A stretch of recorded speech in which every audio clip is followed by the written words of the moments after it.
All right, Pistons fans, we are live, getting ready to talk some Pistons hoop, man. Me, Deuce, we in the building, man. Deuce, what's going on with you? What's good, man? Ready to talk Pistons basketball. It's been tough, but we got to talk about it, right? Right, it's been too long. Yeah, it's been a minute, bro. We ain't been on since about 2 or 3 weeks. Right, right. So, Yeah. before we even get the show started, I just want to give you guys a quick message. So I know some of you guys were looking for us to do the interview with Javen Hunter Part Two. It still is Yeah. on the way. We just have to work around his schedule. You have to understand he's a busy, busy father, man. He has not only Jaden, but he also has his son Jordan too, supporting him. Plus, I mean, we're talking about ex NFL player, man. You know what I'm saying? So he has a very busy schedule. You guys got to bear with us, man. And as soon as we're able to, we'll get that to you guys. But in the meantime, we gotta talk about it. 2-17, Deuce. Man. Yeah. Just to piggyback on your last point, Javen Hunter is actually involved with the NFLPA now, the Players Association. And that's part Yes. of the reason why he couldn't get with us because he has some obligations with the Players Association. So we're gonna talk about that as well when we get him on, and we'll keep you guys posted on that. But as far as 2-17, bro, man, we weren't. I mean, as much as people, and this is maybe a little unfair, but as much as people were clamoring for Dwayne Casey's firing last year, I saw a lot of people on Twitter saying we had Dwayne Casey this year, we wouldn't be 2-17. So I mean, y'all got to pick y'all poison, man. What y'all want? Y'all want the same, more of the same, or y'all want a new system to get integrated with new players and different things? So I mean, 2-17 is still not an excuse for that. That's abysmal. But I Yeah. mean, it kind of comes with the territory when you get a new coach. You got a young team. So, my thing is these beginnings of the season where it's devastating injuries. I'm tired of this. So every season it's some type of injury. This time, we got most of our shooting and some of our top guys out from the beginning. You know what I'm saying? Boyan just got back. He literally Right. just got back. So we have not seen Monty Morris.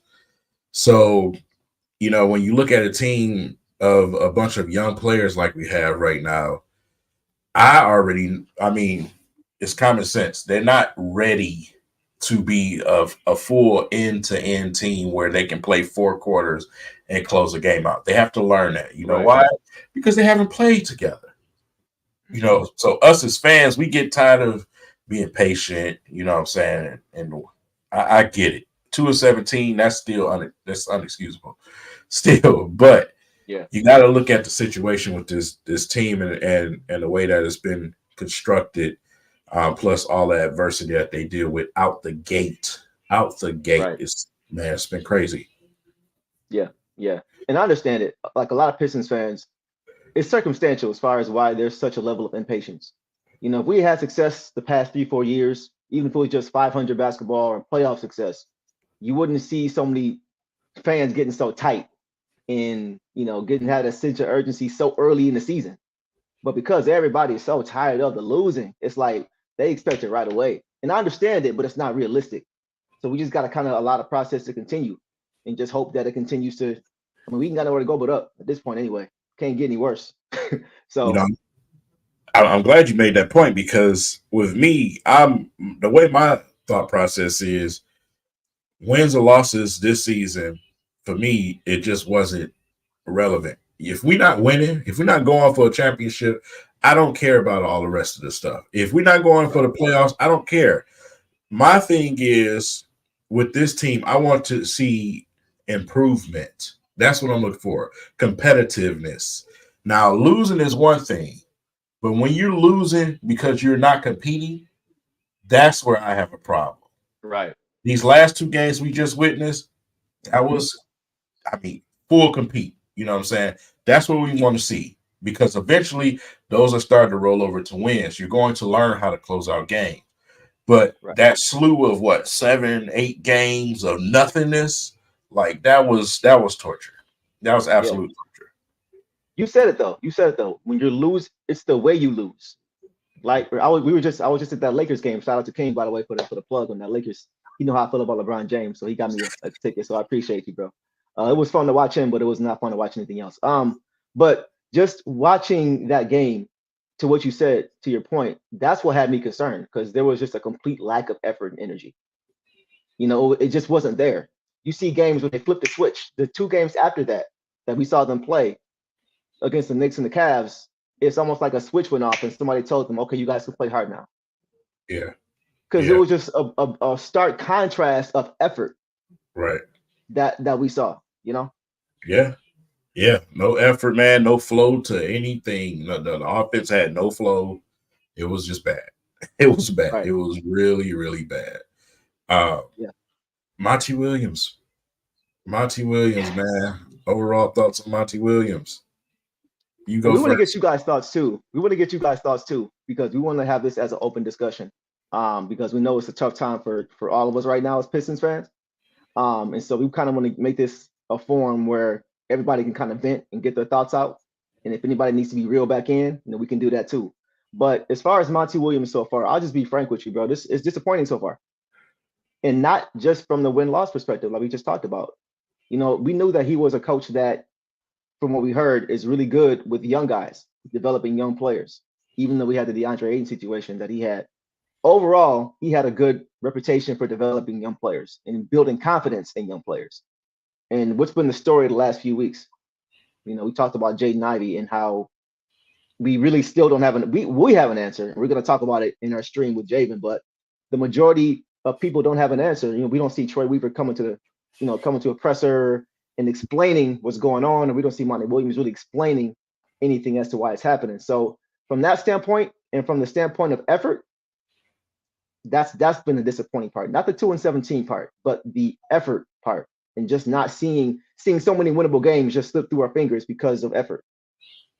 That's an intensity. That's been the most disappointing thing for me so far. So that's kind of my thought. I do think we'll get better as the season goes along.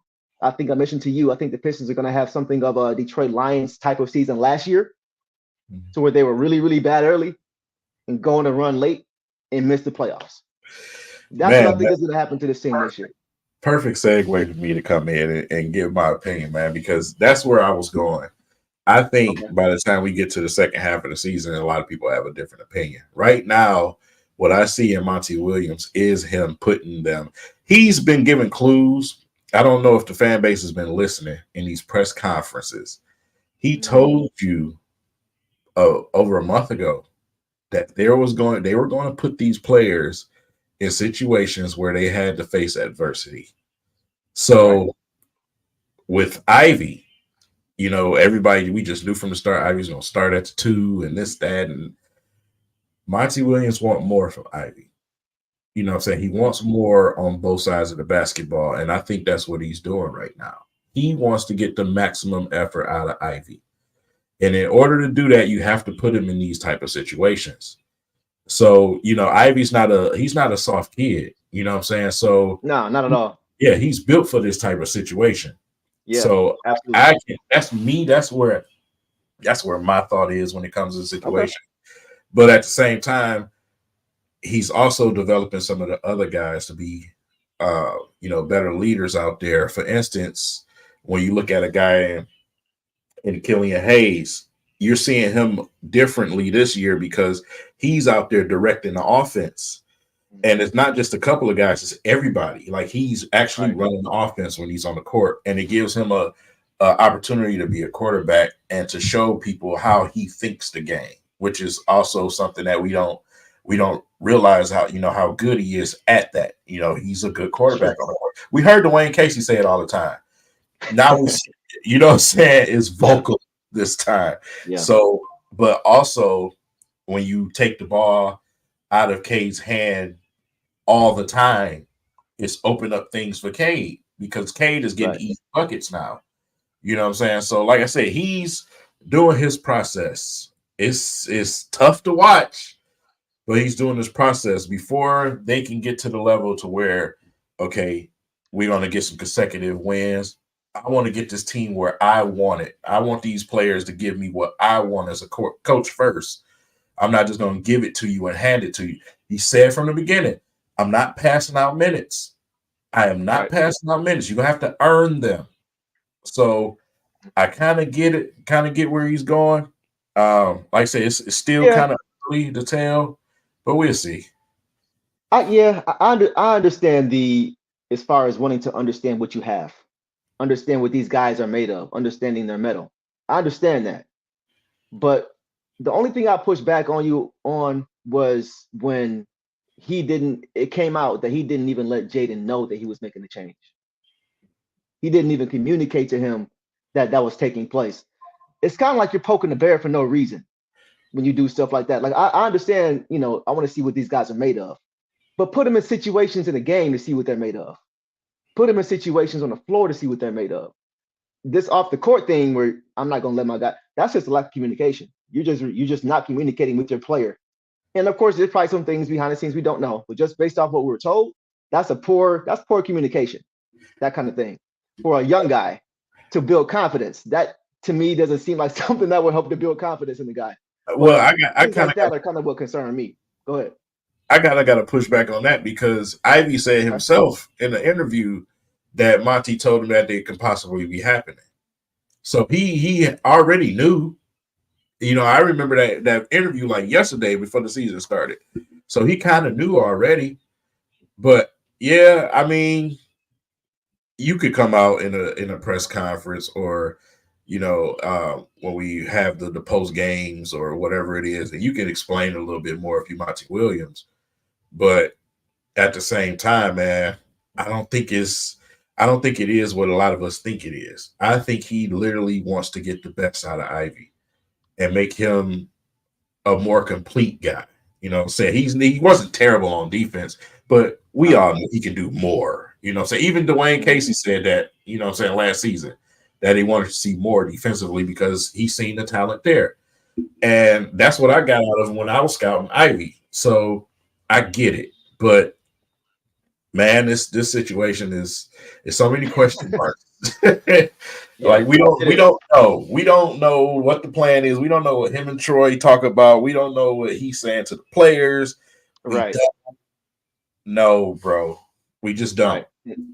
And that's why I can't allow my mind to go crazy because it may not even be a realistic or an accurate depiction of what's really going on. Right. So as long as we're getting something on the floor that's a decent product or a good product over time, I don't care what they say in the press conferences. To be honest with you, as long Right. as if they continue to get better, and this team is showing that they want to play for each other, and we see constant improvement defensively and offensively, I'm good. So that I'll just keep my mouth closed as far as that's concerned, and wait for that, and not pass on any judgment too soon. But it's a little disappointing to start the season, but we'll see what happens as the season goes A on. lot. It's A a lot of lot. it. A lot of Shout out to it. Ashton the Trader in the comments, man. Brother. Bro, AB, man, we gotta talk, man. Like, well, you know what? That takes us to our next thing. We were talking about how Kate is going to be successful in this team, right? And I think one of those things that's going to help him kind of manifested itself when this guy came back, right? Because what I saw, and it's just one game. First of all, shout out to Bojan for being ready. Right. It didn't look like he had any rust Veteran. in his game when he came back. He came right back in like a seasoned vet who's professional and takes care of his body the right way and was able to get back up to game speed immediately, And which is play some crazy. defense. Play some And play defense. some D. He was trying on defense. You see that? I couldn't believe my eyes. I didn't know what was going on. Right. But yeah, shout out to him. Shout out to him. And you could see right away spacing, bro. Right away. Now everybody knows how much I love Asar Thompson. I love Asar Thompson, one of my favorite players on the team. But Bojan's spacing on the floor, I think his spacing at this point, right now, today, I think he provides more offensively, spacing wise, than what Asar is giving us defensively, just because it's such a quick whistle on Asar. It's such a quick whistle on Asar. He's getting called for knick-knack fouls here and there because he's so aggressive defensively. But Bojan, we saw the spacing. You saw how different the pick and roll looked Right. just because of Bojan's presence as a spacer. It wasn't 10 eyes on Cade Cunningham. Right. All five guys just keyed in on Cade and they packing the paint, selling out on their shooters. That wasn't happening. And I saw Duran with about 3 or 4, probably had more, easy lob dunks yesterday. Easy. Easy money. Easy money. And it just shows you what can happen when you have proper spacing on the floor and then a balanced lineup on the floor. So I was happy from what I saw from Boyan yesterday. What about you? Yeah, absolutely, man. It's a breath of fresh air. Like I said, when I reposted on Twitter the injury report, and those three players that was on there before Boyan came back, those were the key pieces for me. You brung, Yeah, Joe Harris, you brung Monty Morris for a reason, right? So, not having them three guys it's been terrible. It's been right. terrible. So, like I said, you got to space the floor. You have to, man. Otherwise, it's gonna be a hard life for them guards. You know what I'm saying? Yep. I mean, you ain't getting to the basket, bro. No. So, so like I said, it opens up everything, man. And I mean, it's pretty much. I mean, it's common sense. We all know it, right? So, Yep. I mean, By the way, real quick, don't mean to cut you off. Shout out to BZTV. That is what's Ashton up? Bennings, Ashton's trainer's brother, Jalen. Go follow him on Instagram, BZTV. Go check him out. But appreciate y'all showing up and showing out. But yeah, get back to your point. Yeah, no, that's just what it is, man. You have to have spacing in order for, like I said, you've seen the high turnover rates and everything else. You've Right. seen K turn the ball over, but obviously it's because he got 4 or 5 dudes on him. You know what I'm saying? So it's Exactly. kind of hard to get through traffic and get through the lane when you got 4 guys on you. So, like Right. I said, being able to have that threat on the outside, especially a big threat like Boyan, have a choice but to respect that, and it Facts. makes everything easier for the guards. So it makes everything easy for everybody, to be honest. Yeah. So, like Yeah. I say, you just gave the example with Durant. So, like I said, it's man, I just want to see this team get back. That's all. I just want to Right. see players available, players available, so we Yeah. can see what's really going on, man. Because starting out the gate like that is wild. You know what I'm saying? Wow, you ain't got nothing Yeah. out the gate. That's wild, Right. bro. That's And I wanted wild. to comment on Boyan too because I checked out his post game interview yesterday after the game, and he was asked if he was nervous returning after being sidelined with injury, and he said he was more nervous about his calf holding up. He said he wasn't nervous whatsoever about getting back on the court, and he said he can also tell that the team wants to win after being around the guards and everybody in the team. He said he could see a sense of urgency is Yeah. there. So I was happy to hear both of those things. I mean, he's a veteran man, so I'm surprised he wasn't nervous and jittery. He knows how to play this Yeah. game. But I was happy to hear what he said about the team as far as having a sense of urgency and the guys really wanting to get this monkey off their back because he just got back into the lineup and just hearing things like that from a veteran about a young team, it's always encouraging. Now, in the light of his return, in the light of Yeah. the effort that we saw yesterday, we got to talk about what I didn't like the second Okay. unit. The Let's get to second it. unit, good Lord. What do we have here? let's just say that, man, because bro. Uh, we need Talk to me, bro. guys. We need Joe Harris. We need Monty Morris, bro. That's just what it is. We need the veterans, bro. We have to have that. We need the shooting. We need the veterans. Burks is going through a slump right now, a huge slump. Hmm. But again, for the life of me, for the life of me, why? Why is Livers playing more than Kevin Knox? Knox. Yeah. Why?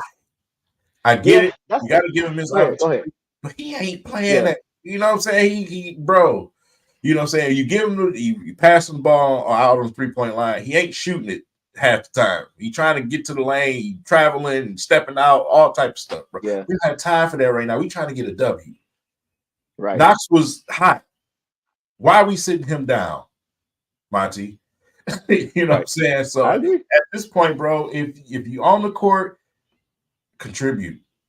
That's just Right. when you're trying to get a win, bro. If you're not bringing nothing, you got to sit down. I Yeah. don't care who you are. If you're Right. out there turning the ball over, if you out there just not giving no effort, bro, you got to sit down. Like we need to Right. do. And I'm with you on that. And that pains me to say because I was such a huge Livers guy coming into this year. And it's early. He still may bounce back, right? But it pained me to say that. The same thing you said about, hey man, I have to get those minutes to Knox, or at least cut into that a little bit. Because one of the biggest things that we talked about already is Livers, you're a shooter, bro. Stop pump faking and trying to put the ball on the floor. For the life Shoot the of me. ball. That's why you're out there. We already got enough ball handlers. And I think I forgot who I saw post this. I may have been Cool. Shout out to Cool. He posted a clip of I think it was Stewart, but it wasn't just Stewart. Livers does this too. They got a wide open shot. Kate is setting them up, getting into the lane, getting a wide open shot, and they're pump faking, putting the ball on the floor and passing the ball, turning into a turnover. That it's Man, like, what are you doing on the floor? Why are you even on the floor? We don't need you to do that. We need spacers, man. Kate and is that's hitting you for a reason. He's trying to empower you so he'll have more space, get into the lane going forward. But you got to shoot the ball. and yeah, and this is Cap. I'm sorry, this Cap. It Um, is. Knox was Nah, playing just as good defensively. Livers has not been no defensive dog. That's Cap. not this year. Not this Yeah, year. not this year. No, he has not been no defensive dog. That is full Cap. So, I agree. man, come on, man. I appreciate you though.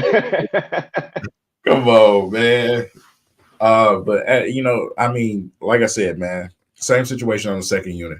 Um, Space just ain't right. Don't have the shooting available. You know what I'm saying? It's Yeah, tough out there for guys like Sasser. Sometimes they throw them big guards on the man. It's tough for him to get free right. sometimes. And defensively, they try to expose him, which the Cavs did yesterday. So, like I said, Yep. it's the same thing on second unit. You got to have the floor spacing. You got to have the right guys out there. But they killed us yesterday. They killed Right. us. Yeah, Yes. Chuck Brewer hit it on the head. 14 minutes and one shot. Yeah. That ain't gonna get it done. It's not gonna get it done. If the shots aren't there, okay. But they're gonna be there because of who we have handling the ball and creating shots for guys. They're gonna be there. The shots are gonna be there because K's gonna find you. You know what I mean? So it's just like you can't just have one shot in 14 minutes. Right. You just can't do it. So yeah, I agree with you on that one. I thought this was interesting here by Avery about Mikal Bridges. Yeah. He said that he did the same thing. Monty Williams, he's talking about, did the same thing to Mikal. He's Yep. doing with Ivy, challenging him. So if that reaps the same benefits, more power to Monty. And that's why I'm just gonna hold off, It's right? old Because school. we're still getting to know Monty too. Yeah. We've been used to this Dwayne Casey way of things for the past few years. We're not used to seeing this kind of approach that Monty Williams is bringing. So it's kind of catching everybody off guard. So if it works, more power to him. I'm just going to wait and see what happens between now and then. But that's interesting about Mikal Bridges, I thought. So speaking on that second unit, Deuce, Yeah, obviously our guy, he been off the bench. Sorry, man. yeah, We all love Asar. But with Boyan coming back, me and you kind of talked about it a few shows back where, I said that I thought that Asar would be coming off the bench when Boyan came back. And that's what we've seen so far. Not because of he's not playing well, but obviously because of the shooting threat that Boyan is. And plus you have Stu in the lineup at 4 already. It just right. wasn't space. It wasn't enough space. So Yeah, him being on second unit right now, I mean, tough as nails, great defense, playmaking ability when he does have that ball in his hands. Like I said, but the shooting is something that's going to have to come over time. It's going right, to have to come over time. So you can only put him in certain situations. right. Like we seen in late in the game versus the Cavs where they put him in for defensive purposes. That's what you're going to be able to do right now until he can get there. So what's your thoughts on Sorry, man? First of all, I want to see what y'all think about this. Who wore it better? Who wore it better?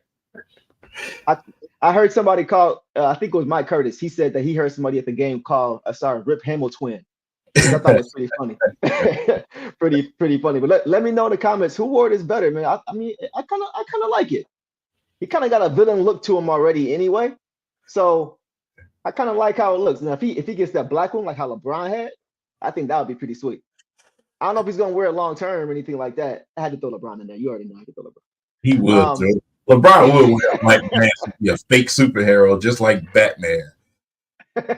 Whoa! Okay, you just went into some crazy territory, man. Talking about Batman like that. I don't know, man. I Fake thought the LeBron superhero. MJ thing was bad. That's a whole other segment we're gonna have to do right there. But yeah, let us know what y'all think of this look right here. I kind of like it. I'm not sure if he's gonna wear it full time, like how Rip did when he broke his nose. But I'm kind of rocking with that. without a solid. Now, the question that I have and what I'm concerned about is, um, I don't know how it's going to affect him because we know Rip Hamilton went through a period with that mask where it took him a while to get adjusted to it, and his shooting percentage suffered, his scoring suffered. So, and we know I had to wear a mask when I played too, and it can be very uncomfortable because you can't really see everything. Your peripherals aren't the same. You can't really see as well, and that mask it fogs up because of Right. sweat. So it can get Right. really uncomfortable. So I hope that if he decides to keep it, it doesn't bother him long term. But as far as him as a player, bro, he's a rookie. You know what I'm saying? He's a rookie. We already knew coming in he wasn't going to be a great shooter, and that's shown. He's had some air balls. So he's struggled with his shot. We'll just say that much. Just call it like it is. And I love Asar Thompson, but he struggled with his shooting, and it's shown because they're not paying him any attention at all when he's on the floor as a spacer. So that's something that's going to come with time. But I think with him, guys like him, like I mentioned before, his offense is going to come off of his defense. Yeah. It's always been that way. Whether he's pulling the go ahead. No, finish your point. I was gonna say whether he's pulling the rebound off the board and pushing it, or whether he's on the wing, or whether he's getting a steal, whether he's getting a block, he seems to always be able to generate offense for himself or others off of his defense. Yeah, man, absolutely. And that's where I was going with it, man. Sarr, is a guy that you got to get out and run with. You got to. Yeah. Got to get out and run with him, man. That's what it is right now. The mechanics suggest that, one day he probably could become a consistent shooter from a certain range. I'll say that. But right now, that's just not his game. And, it sucks because you want to see him out there, along with Cade and them guys, man, but it suffocates the space. Right. So, like I said, man, it's a tough situation. Yeah, the chat is wild, Real TV. I see the comments. Yeah. That's not going to happen, by the way, Nick. I'm sorry. Listen, man. Asar is going to be fine. For what he doesn't give you in shooting, he gives you a whole lot more everywhere else. As far as rebounding, blocking shots, rebounding. Let me say that again. Rebounding. Because we got some bigs on the team that's just big. So they're tall. They ain't big. Yeah, they tall. But playmaking and everything else, he's going to do everything that you don't want to do. You know what I'm saying? As a player, that's what he is. So, like I said, they're going to have to find the opportunities for him and set him up to score. That's the most important part. Our guards need to set him up to score. Cutting, in them lanes or whatever it is, bro. You're going to have to help him score. So, Absolutely. Like I said, when it comes to point guards, man, I'm tough on point guards. This is what I am. You're the point guard. You're the quarterback of the court. You have to put guys in the right position. I've come from an era of championship where I've seen Chauncey Billups have every player on a string.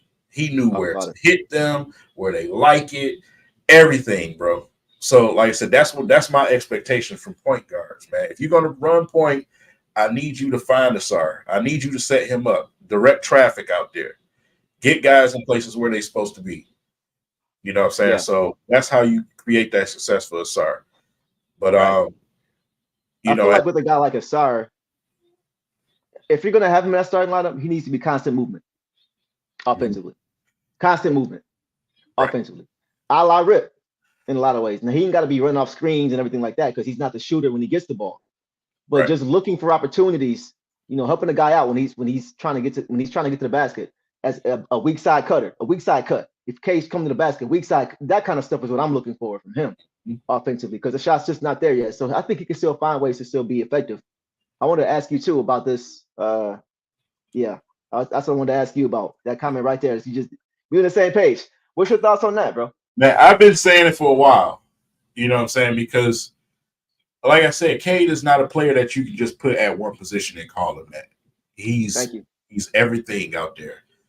Like I said, we talking about a player, man. I've never had so much fun scouting a player. Yeah. Because he can play at the top of the key or he can play down at the bottom of the box. You know what I'm saying? So you can put him anywhere. And when I seen for these last two games, um, him getting the ball, you know what I'm saying, running the offense sometimes, but at the same time, guys were finding him for open shots, cut to the lane, Hmm. easy layup, finding him in the Right. corner for three, opening up things for him because everybody's going to come to Cade when he has the ball all the time. He's That's going to right. be the focus of the other team. You know what I'm saying? They're going to game plan for that. Well, it makes him a little bit more harder to defend, you know what I'm saying, when he doesn't have the ball all the time. When he's moving around, coming off Right. screens, getting open, that makes him more difficult to guard. So Exactly. I absolutely, me personally, I like it. I like it a lot, to be honest. And I do. also with this, which is what we'll get into next. I'll wait till we get to the three guard thing next. But Yeah. it opens up opportunities for other guys. Because you just look at it yesterday. Look how many assists. Look how many Hmm. assists. You know what I'm saying? So it's I like it. I hope we stick with it. I'm not saying he's incapable. I'm not knocking him as a player, but Right. it just makes things easier for him. That's my opinion about Yeah, absolutely. I mean, you look at a guy like Luca, who is often compared to that heliocentric offensive type of player, right? it. He still has the right guys around him. Right. He still has a rolling big. He still has spacers on the floor with him. That makes the game easier for him and allows him to operate. You can't operate as a guard if you don't have space. You just can't. You have no Yeah. driving lanes whatsoever. There's nothing you can do. You know what I Right. mean? So, and Luca's the MVP candidate this season, but he has the right pieces around him. They put them around him. And so that's why I like, we never know what's said in the locker room. But if you pay attention to Cade's interview, I think it was after the Cleveland game, or maybe it Uh, was the New York game. It was New York game. And he was just talking about energy and effort. And somebody asked him about that. And he just said, hey, and you could see he was trying to be cool, but you could tell he's frustrated because he just said, if you're gonna play like that, you're not gonna win. And you can yep. see the frustration in his face, like, come on, y'all, I need y'all with me. We gotta compete, man. What we doing? Right. Because you know how it is, man. When you were first picking the draft, you get blamed for everything. Yep. Whatever goes wrong, you get blamed for it. Yep. So, you know what I'm saying? So I was happy to hear him say that. Like he acknowledges that the team needs to acknowledge that. Look, man, we gotta play harder. We gotta play harder. We can't pack games in. And so I'm with you on that. I would like to see him more off ball. And I think that's actually why guys like Killian Hayes are in the lineup. We talked about that. It kind of leads us into our next topic that we were talking about with Killian Hayes. He's been playing a lot better lately. And we've heard this before, right? Don't get too excited because he'll play great for a few games and then he'll play bad for a few games, all these different things. I'm basing this solely off of Monty Williams this season. I'm basing it solely off of the new system that's implemented. And I'm looking at who Monty Williams had before on his team when he coached Phoenix. And I say it all the time. He reminds me a lot of a better version of Cameron Payne, a Yeah. lefty guard who can run the pick and roll, right? He's shifty. He can get into the lane. He's got a great midi. But I think Killian Hayes is a better player. He's bigger. He makes better decisions. You know what I'm saying? And now I'm gonna let you get to your point. What I'm noticing about Cade when it comes to Killian, it looks like Cade is trying to empower Killian because that's going to help Cade. I saw Cade so many times have an open look, but have an extra pass to make. Killian would be in the corner. Cade is in the elbow. Killian's in the corner. Cade has Mm-hmm. a shot, but he's trying to empower Killian. Look, bro, I believe in you. I believe in you. Knock it Right. down. And Killian was knocking it down. Right? That's going to make things easier for Cade because now the offense is less predictable. Mm-hmm. So I love to see that because it's going to help both of those guys. So that's my thought on Killian. I think if he continues to get more and more comfortable in his role, for me with Killian, it's just reps. It's just reps. Reps, reps, reps, reps, reps. That's all he needs is just reps. Once he understands what he's doing, he's pretty good. So that I'm excited about what I'm seeing from him so far. I hope he can sustain it though. That's what I'm looking for him. My thing is with this situation is the difference between Dwayne Casey and the difference between Monty Williams. I Okay. can see the actual development in Killian with Monty Williams.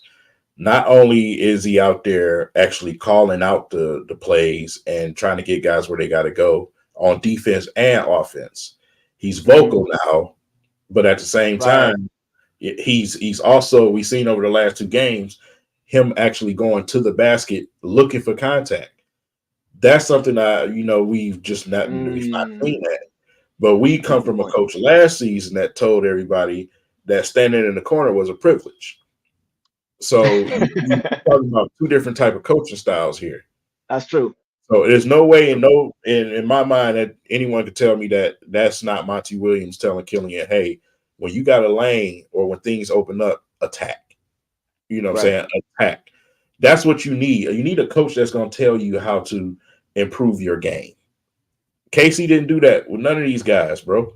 Instead, when Yeah. guys made a bad play as a young player, he on the sideline slapping the scores table. You remember what he did when with IU? Yeah. I don't Right. like that as a coach, bro. You know what I'm saying? Yeah. Develop there. We're talking about 20, 21, 22-year-olds. Develop Yep. these guys, bro. Develop. That's what Monty's the developing guy, right? Let him do that. You know what I'm saying? Let him Yeah. do that. And he's also encouraging some of these young guys, hey, shoot the damn mid range. It's Right. points. You don't have to go Right. running to the 3-point line, chucking up a bunch of threes. Look at Stu right now. Stu's just shooting threes, like just, bro, threes. I've yet to see him shoot a 15-footer. Right. And I've yet to see Right. him miss a 15-footer when he does shoot them. You've been clamoring for Stu to shoot that midi for about 2 years now. I Bro, remember when you first mentioned that. Yeah. if it's a Yeah, that's a high good point. percentage shot for you, do it. Take It's it. points. Yeah. You think DeMar DeRozan care about what these damn analytics guys say? No. He shoots his Right. mid-range. Kay shoots Yeah. his mid-ranges. Killian Thank shoots you. his mid-ranges. Exactly. Shoot the damn ball. You know what I'm Do what saying? you You do don't have best. to. Yeah, threes, yeah, fine. You open for a 3, fine. There's nothing wrong with a 2 because Right. you can't say shooting a 15-footer is a problem when you got guys that dunk all day long. It's still 2 Right. points. It's 2 points. Right. And it's You all know? about knowing your personnel. If you Right. know your personnel, if you know who you are and who your team is, if you got guys who can't shoot the three, you can't just shoot three just to shoot the three. I think we talked about it. We think like I feel like Golden State messed up a lot of teams. Oh my They messed up God. a lot of teams because everybody think they can be Steph Curry and Klay Thompson, the best backcourt we've ever seen and probably ever will see in our lifetime. They're the only team built like that. So Bro. you have to do what you do best. Otherwise, you're gonna look like you're worst. No. Like you do not have Steph Curry and Klay Thompson. Stop trying to play like that, bro. Right. You know what I'm Right. saying? That's what it is. Exactly. But at the same time, it was a good point in the comment section. Whether it's K, Killian, Sass, or whoever has the ball, they need shooters to shoot. Right. Period, bro. You need shooters to Yeah. shoot. If I hit you in a spot, shoot the damn ball. Stu, Mm-hmm. Livers, shoot. Yeah. You know what I'm saying? Yeah. So, like I said, you need that spacing, man, with these guards. We've seen it open up things for him and Cade, man. Right. Like I said, the whatever the lineups are going to be, I just want the guys out there to give effort on both ends of the damn floor. Yeah. And I just want to see guys, go out there and play basketball that makes sense. Because man, that stretch was wild. That stretch was wild. I'm like, what It the hell was. is this? I agree. But And at the same I like what time, Marvin. no, I was just gonna say I need our veterans to vet too at the same time. Boyan Yeah, did for that, sure. but some of our other Yeah. veterans that they ain't vetting. I know. I know. Yeah, the leadership is lacking. That's been disappointing too.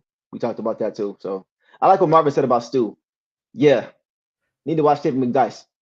Like Mhm. even if you watch tape of Udonis Haslam, just take what's there. And I'm not saying Stu is that kind of. I'm not saying he's Udonis Haslam. I think he can be better. He's already better than Udonis Haslam. But Haslam had that midi from either corner. That's what he was known for, and he would knock it down like clockwork. Same with McDice.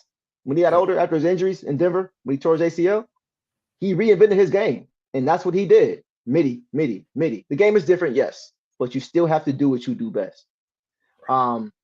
Before we move on, I wanted to get to we talking about Killian. Confidence too, bro. I Mhm. haven't seen this confidence consistently from Killian in a while. I think it's because once again, he understands what his role is. Yeah. Now I'm gonna show this here. This is a play from last game. Look at that move. We don't see that too often from Killian Hayes. Not like that. Not like that. I'm gonna show it one more time.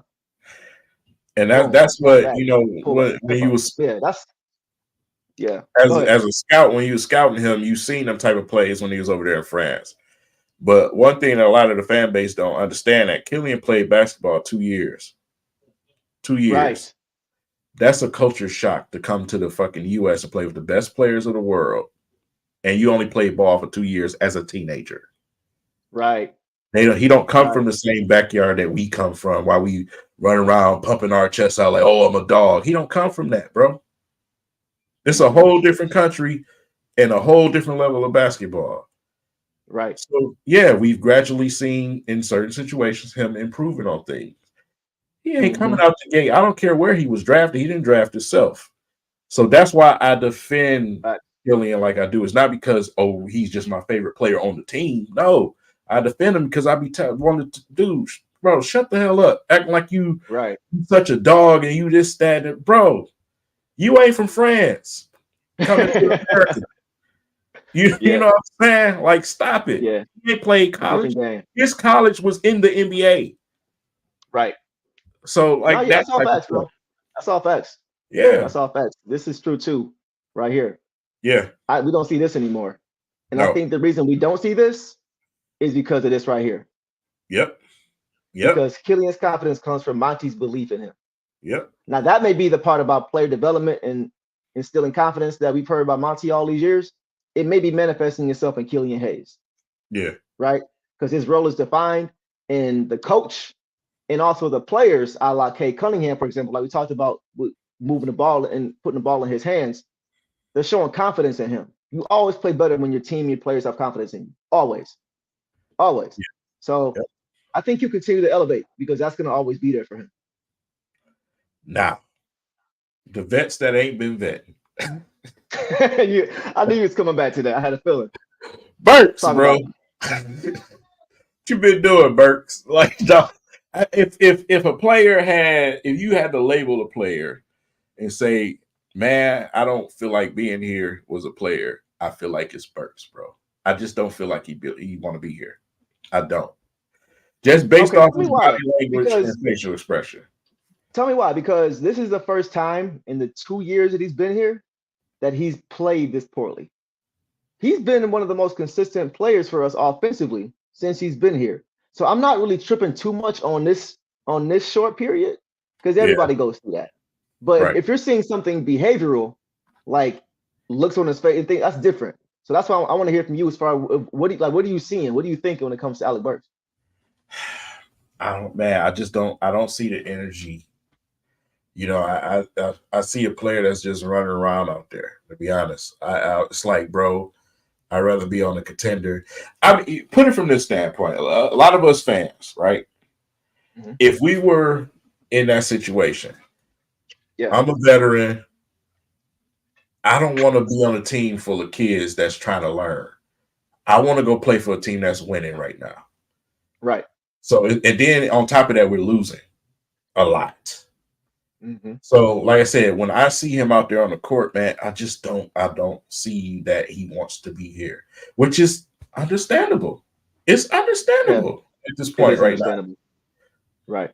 because at this point, it's Yeah. like, bro, I'm wasting my time.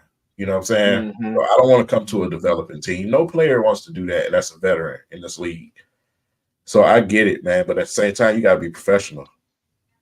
You do. You You got to be do. And then like professional. you said, it's tough, man. It's that fine line, because I think we didn't see this from him last year. What you're referring to, at least I didn't. What you're referring to as far as his head hanging, and we didn't see that last year.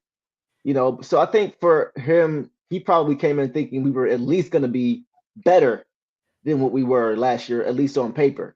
So for us to have the worst record last year, come into this season with as much expectation and anticipation as we had and hope, and still have the worst record this year, like I understand the being professional part, but I also understand the frustration part, man. Like, what am I doing? Like, what are we doing here? So I do understand why he would be upset. And so like you said, it's not really anything that you really would look down on because everybody wants to win.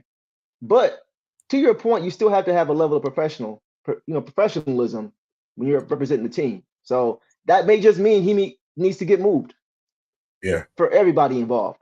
That may yeah, be what that means. Put him on a team where he can go and win, at least have some level of success. and we can get something that we need in return. So it's a topic that's been coming up on Twitter a lot, man. And I kind of want to ask it to you. It's not in our I will say our pregame. Um Okay. we didn't put it in our banners, man, but this Zach Levine stuff. Oh my gosh. What's your thoughts on this Zach Levine stuff, bro? I'm back. I just need this second. I need this second. I need Oh, this second, bro. Okay. What's your question? What's your question as far as Zach Levine's concerned? Bro, would you trade for Zach Levine? Oh hell Right. no! That's how I feel about that. I will not trade for Zach Levine because here's why. There's a few reasons, but here's the first one. What do we expect or think? What is Jaden Ivey ceiling? What is Jaden Ivey ceiling? To me You know what I'm saying? personally, I Like, believe. Yeah, go ahead. no, go ahead. Give me what you think. Me personally, for Ivy, I still have very high hopes for Ivy. To be honest, I really do. And I'm talking about all-star potential. Still, I Yeah, still believe that. But yeah. with this situation, it's like hell no, no, no. Yeah, appreciate y'all, by the way. I do my thing a little bit, with the singing. I appreciate that. But yeah, there's no way, bro. There's no way. First of all, that contract is ridiculous. Oh my And god. he's a great offensive player, right? We get it. But Sometimes. sometimes everybody, he dropped that 50 ball on us. Yeah, we already know. We talked about this, man. We talked about the lack of energy and effort. We talked about that already. But if you look at a guy like Jaden Ivey, do you think Zach Levine is that much better than Jaden Ivey's ceiling? Once again, why are we going? Okay, for me, bro, it comes down to this. And we talked about it before as far as lack of patience because of how bad we have been. I feel like a lot of fans have lowered their expectation level because of how bad we are. Mm-hmm. We want championships here. We want a championship team, a championship contending team, at least those who were around for when they were winning. If you go and get Zach Levine now, what's your ceiling? All you're gonna do is If turn into the Bulls right now. you're gonna turn to You're Thank gonna you. get You're gonna you turn to the gonna play. Bulls right now. And guess Yep. what? You're gonna be back in purgatory when it comes to the draft because you're not gonna be able to get a good enough guy, and you're also not gonna go to the playoffs. You're gonna be in that 15 to 14 range as far as lottery picks, and you're not gonna be in the playoffs, which is where we were with Stan Van Gundy. That's what Zach Levine's gonna do if you bring him here, and that's all you're gonna do. I don't need the Blake Griffin all over again. Thank you. Bro, like I said, when that happened, I was one of the few people anywhere saying, hell nah, I don't want Blake Griffin ass here. And for Zach Levine, I don't want his ass here. Stay where Right, you right, at. right. Yes, it just don't make sense, man. Like you think about, and I keep going back to this. What was our biggest acquisition as far as the trade market in the last 20 years, other than Blake Griffin? Rasheed Wallace, right? Mm-hmm. Yep. When did we get him? Did we get him when we were at the bottom of the barrel in 2001? When we were ready to Or did win. we get him when we were ready to? Thank you. Thank you. Took the words out of my mouth. Yep. It makes no sense to get the guy if you don't have the team. What are you doing? So that's what I mean, though, when I talk about the expectation level has fallen for fans to even think about a move like that, because all you're going to do is maybe get to a play-in, maybe get to the playoffs. a And now lot you're of capped, and now you're strapped for cap. What are you going to do? a lot of fans still be playing 2K in real life when it comes to the NBA. Yeah, That's the yeah. problem, bro. Keep Zach I Levine think ass. everybody agrees too. Yeah, he Yeah. keep him where he at, bro, or send him somewhere else. Don't bring him here. Do not bring him here. And honestly, it seemed like him and K got a little thing, man. I remember last year where it looked like he said something to K, and K was like, "What, bro? What's up?" Yeah. Looked at him, and Levine just walked away. Like, so I don't know. I don't know if that's a smoke there's fire thing, there's smoke, there's fire. But I noticed that last year they didn't seem like they were the best of friends when they See, were because see, that's they were on my the thing. court. That's another thing for me. See, I can deal with some of you light skins, like you know, Kay, Killian, There you y'all go. light skins, y'all cool. But Zach LaVine is the ultimate light skin, bro. I do not want him on my team. Deuce, where you go, man? You get on my damn nerves. I'm not even light skinned, bro. Cade is light skinned. Levine is light skinned. I'm fair skinned. It's a difference. I'm just not dark chocolate like you over there. That's all it is. That's all it is. No, but no, man. I definitely I think we all in agreement when it comes to Zach LaVine. He's a great player. Hell of an offensive player when he's Levine said he's bright skinned. I like that one. I'm gonna start using that one. He's Marvin said he's bright skinned. Yeah. I think we're all in agreement. Great player, not for our team. No thanks. Not for our team. I'm Not saying, especially not at especially this not stage. right now. Yeah. You got Exactly. that's the thing with Exactly. this situation, this process. You have to understand what stage you in. And Mhm. right now I keep telling people, bro, we are in last year's stage right now.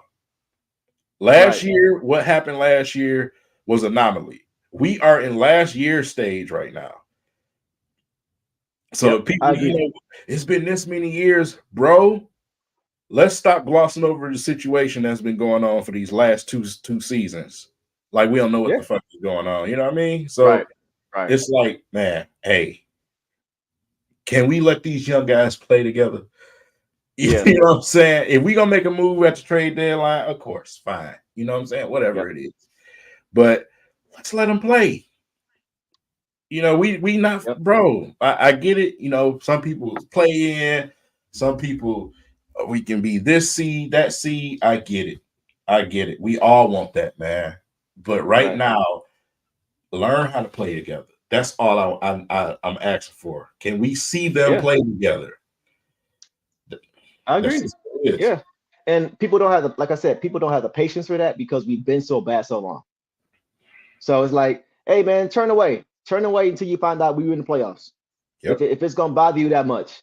You know what I'm saying? Because we've been through rebuilds. We've seen the highs and lows of this team throughout the last 30 years. You know Right. what I'm saying? So this is Right. nothing new to us. Seeing Right. how the team, seeing them in 89 and 90 when I first started watching basketball when I was 3, 4 years old when they won the championship. And then Mhm. seeing that lull with the teal team.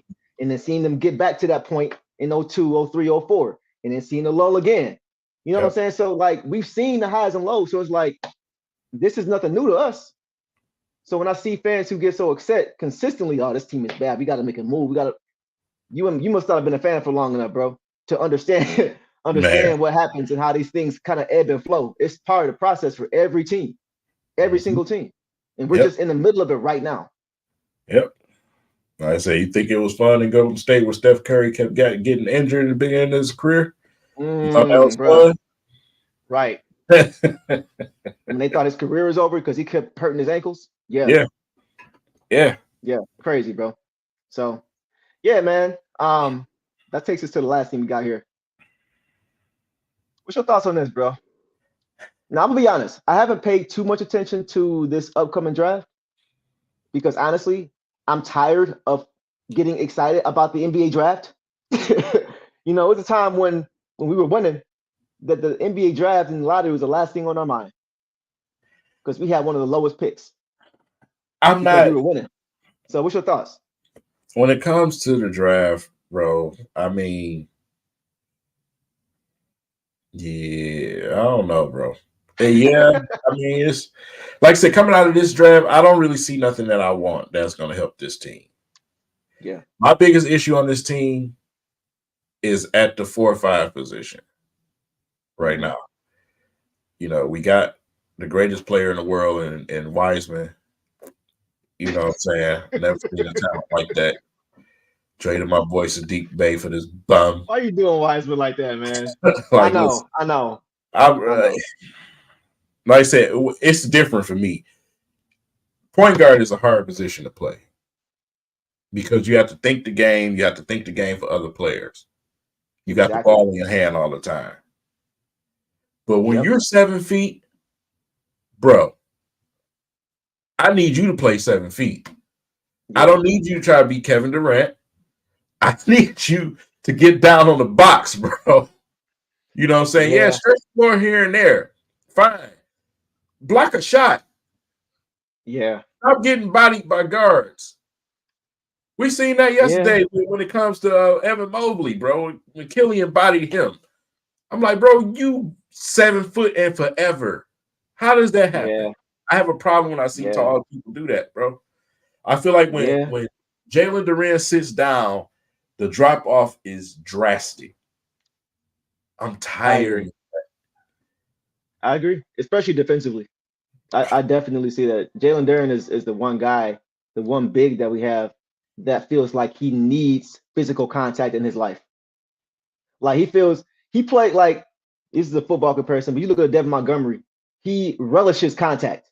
He loves contact. He's running at you to create contact. Like Jalen Duren loves contact.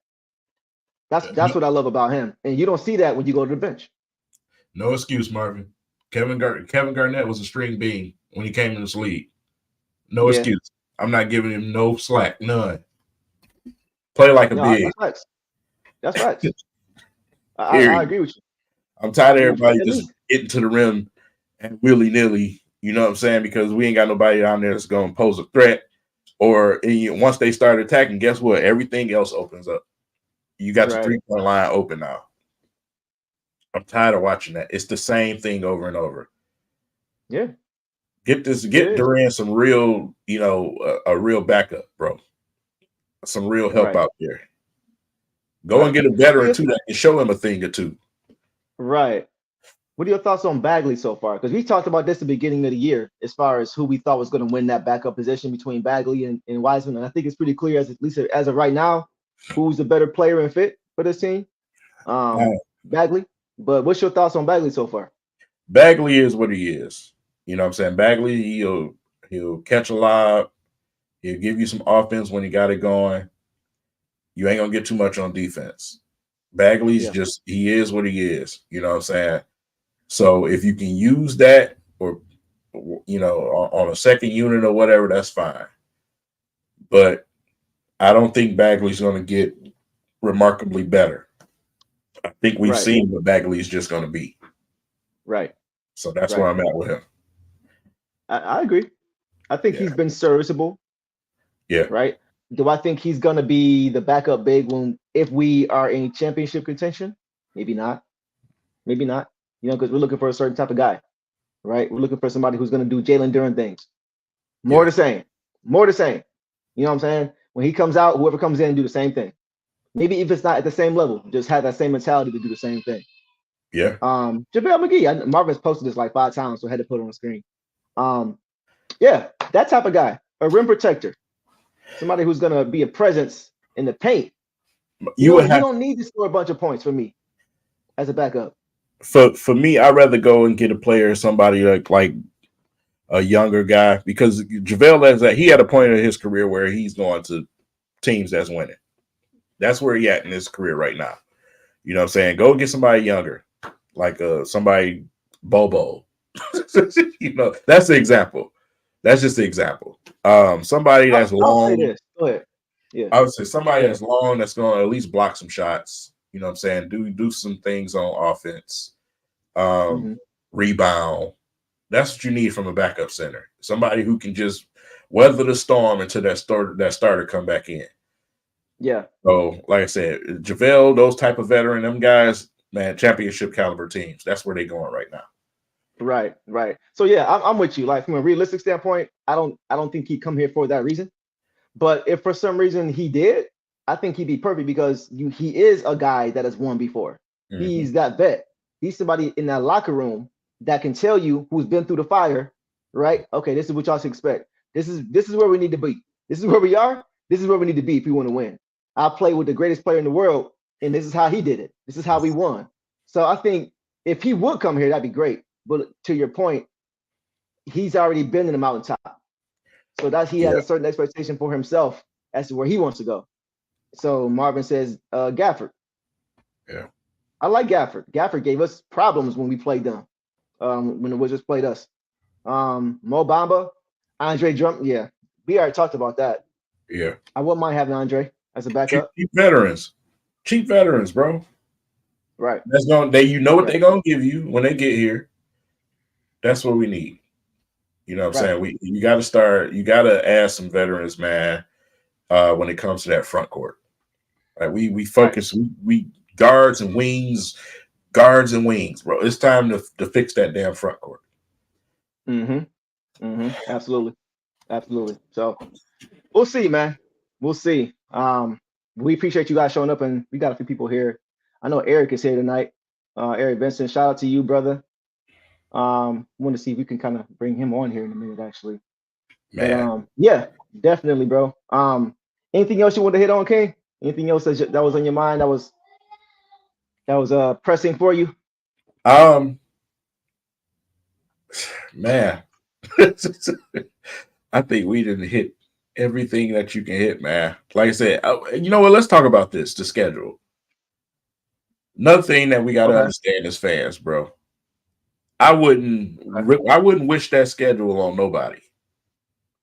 Like when Right. you look up and down that schedule right now, Woo. I mean, It's tough. work. It's tough. It's tough, man. And that's kind of what we're gonna get into. I actually looked up the schedule that the Pistons have coming up. Mm-hmm. It's not pretty. It's not pretty. I'm gonna try to find it here and throw it on the screen because it's kind of brutal. Okay. Okay. So I will say this because everybody's asking when the Pistons gonna win the next game. I do think there's some winnable games on the schedule. I think the next game is winnable. To be honest, the Grizzlies have been a mess. Oh this year. God, They have been what a happened? mess, to put it lightly. You know, with John Morant not being available and then losing Dylan Bricks, as I call him. It's been tough for them, but I think that's a winnable game. The Magic, I think we lose that game. The Pacers, we might win that game, but I think it don't look too good. Sixers, we probably lose that game. We may get one of those two games against the Sixers because Joel Embiid or Maxey may not play both of those games, right? Because it's a home and home. But I think our best case is next game against Yeah, the Grizzlies. yeah. I mean, if we don't win that one, it may be a while. I mean, and by the way, I actually I'm one of the few people that like Dylan Brooks, man. Only because you know his battles with LeBron. Anyway, Of course. Well, hold on. Speaking of which, so Dylan Brooks said he don't respect you unless you drop 30, 40 on him. I bet you he respect LeBron now. When he dropped that 30 ball on him, 35 ball on him. You know what I'm saying? So what you got to say now, Dylan Bricks? His whole career in notoriety is based off of trolling LeBron James. Shows you the power of a guy like that, doesn't it? But anyway, just had to throw that out there. You know, if it was your average Joe that Dylan Brooks trying to get into it with, we wouldn't know who Dylan Brooks was like that. First of all, I'm just saying he pick his fights. I say that. You know, he don't pick him well. He know who to pick with. You know what I'm saying? So I mean, I'm saying he ain't gonna get up to Stu face. I'm just saying. Nah. Oh, you mean like literal Yeah. fight? You know, LeBron. You know, LeBron's a little bit of the softer type of human. You know, I ain't gonna go that far. LeBron is smart. LeBron knows how to keep him getting ejected. He knows how to get in your head, like Ime Udoka. No, I'm just talking, man. But I agree with you, man. Grizzlies definitely is a team when you look at that schedule and say, yeah, we can win this game. Definitely can win this game because that's a dumpster fire over there right now, and we're hungry right now. We're trying to win. You know, we just got one of our pieces back, and you know it was an instant jolt to our offense. So I think that definitely is that's one of them games that you can say, hey, we can go try to do something here. Yeah. Okay, so let me ask you this: we're 2-17, and I know you know we don't like to get too deep into this, but I figure we have a little fun since we on live. 2-17. How many wins are we going to get this year? How many wins do we end up with this year? Do we end up with more wins this year than we had last year? We had 17 last year, 17-65. So we're 19 games in, which means we have 63 games left. So I think 63 games. Yeah, go ahead. I still think we can get past 17. 17? Okay. Yeah, because simply because of, I mean, you got to look at trade deadline situation. We know something's gonna happen. Um, you're gonna add some more talent to this team. Uh, like I said, man, yeah, we got a rough start on our hands, but we also had a lot of adversity. So now when guys are coming back, I think we're gonna start finding our way to come up with some wins, man. I think so. I still think we Yeah. can get past 17. Yeah. I do too. I think we can get to 30. Yeah. I think we can get to 30. That's actually what I'm gonna say. Because I think second half of the year we're gonna play at least 500 basketball. Yeah. At least. I And there do. is a schedule So drop off in that second half of the season. There is right. a schedule drop off. So Exactly. Yeah. I think So that's I mean, 63 games, right? Left. So let's just say because we need 28 games to get to 30 wins.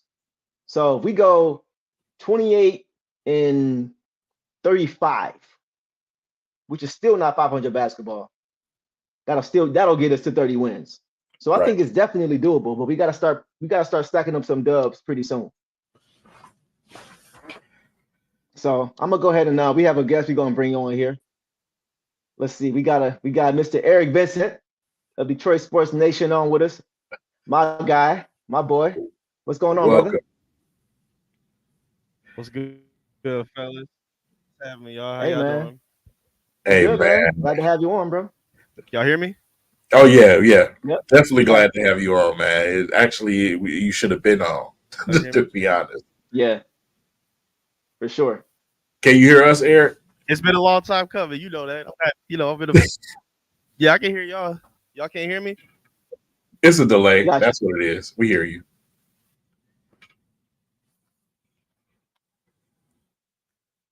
Y'all can hear me all right? Yep, we got you. Yeah, give us your thoughts on the season so far, bro. What's your thoughts on the season? We know it's been tough, but what you thinking so far? What's your thoughts? How you feeling? Man, it's hard, man. I cover recap Pistons every game. I've been covering them on Detroit Sports Nation, and it's only so many ways you can write a headline of, hey, they lost again, guys. But I'm doing my best to put together the best way I can, man.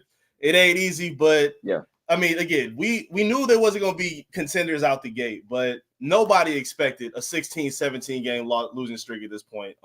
They had a lot of injuries out the gate. It kind of hurts with a lot of decision making we've seen, but it's a lot of mystery. It's a lot of growing pains, and hopefully we turn the corner. We've seen them look a lot more competitive lately in these last few games, but it's tough based on expectations of how we thought it was going to be. It's a little tough right now, but I still got hope that they can look like a entertaining team at the very least. This ain't gonna ride all season, I don't believe. Right. And that's what we were saying earlier. It seems like you can definitely see a stark contrast in effort between games. Some games they just look so lethargic. Right. In other games, they look like they're playing in the championship. Just the effort level is totally different between a lot of these games. And so that's why I just hope we can get some level of consistency with our effort. I feel like the second half of the season is gonna be fun. They're gonna be a fun team. Not gonna be a great team or even a good team, but they're gonna be a fun team. And I think that alone will build confidence, at least in the fan base. You know what? I'm glad you said that, man, because it's another question I've been wanting to ask. I'm glad you're on here, Eric. This fourth quarter situation, our closing lineup, is something that we've been trying to find. So, what would be your best ideal lineup to close out games for the Pistons right now? Well, what they have available, I'll say that. Mm-hmm. Well, I'm glad Bojan is out now, because now that gives an option to get some shooting and some spacing, so defenses can't just collapse on Cade and double him to get the ball out of his hand immediately. Even in the last game, they was getting some good looks for Bogey. He just couldn't knock him down. So for me, I'm going and I like that y'all talked about Killian and his confidence. I would go at this point. I'm going Cade. I like Ivy's ability as a cutter. I would rotate between Asar and Killian, honestly. Like, I feel like just based on who has it and who's making a bigger impact in that game, I would go between those two, and then Bogey and Duren. Like for me, Cade is a definite, Ivy's a definite, Bogey's a definite, and Duren's a definite. Outside of those four, you can kind of rotate between who else works. And I think Killian and Nassar will give you the best feel based on what they're trying to do. Because I kind of like that 3-guard lineup that they did last night. I think that kind of worked for them a little bit. Right. What's your thoughts, King? Deuce, me personally, same, man. Like I said, man, I just want spacing.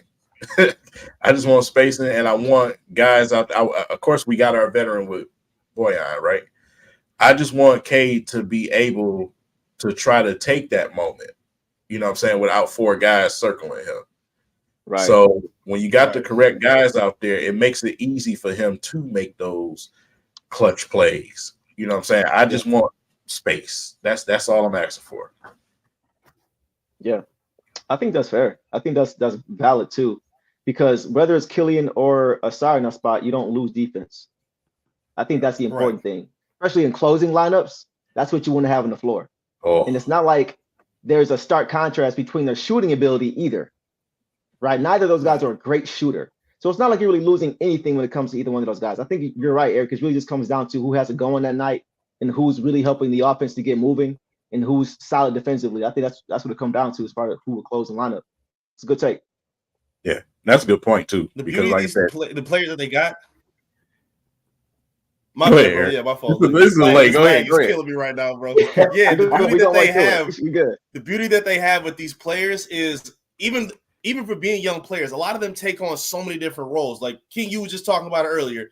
Cade is not a player that you just give the ball and say, hey, go orchestrate the offense. No, take him off ball, put him on the block sometimes. Let Ivy cut. Let Asar cut. Let Duren spot up. Even Duren, he's a good passer. You can use him in the spots where he's screening up top and then orchestrating passes up top as well. So they're in a position where they can do more than just, okay, go play ISO ball, which is what we saw with Dwayne Casey for the past few years in fourth quarter spots. So they need to be more creative with it, and they need to use, like for me, like I don't love the whole positionless basketball thing. When you got a young team, you kind of need to use them in spots where they make the most sense. So use their skill sets, use their talent, especially in the fourth quarter for a young team trying to learn how to win. They need that more than anything right now. Mm-hmm. Man, I can't. Boy, I couldn't agree more.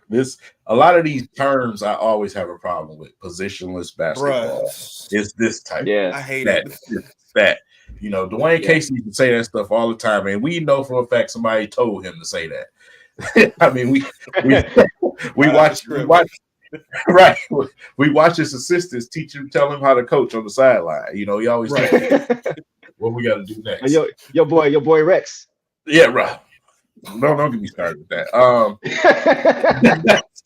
No, but seriously though, that's what makes the most sense when you got a young squad, man. You got to put them in spots where they're comfortable and where they're going to be successful. Period, man. So, like I said, you just have to find that lineup at the end of the game and be consistent with it to where you can make sure you have a lineup out there that's going to get you a good open shot, where you have multiple options. That's what I'm looking for. But at the same time, you made a great point, Deuce.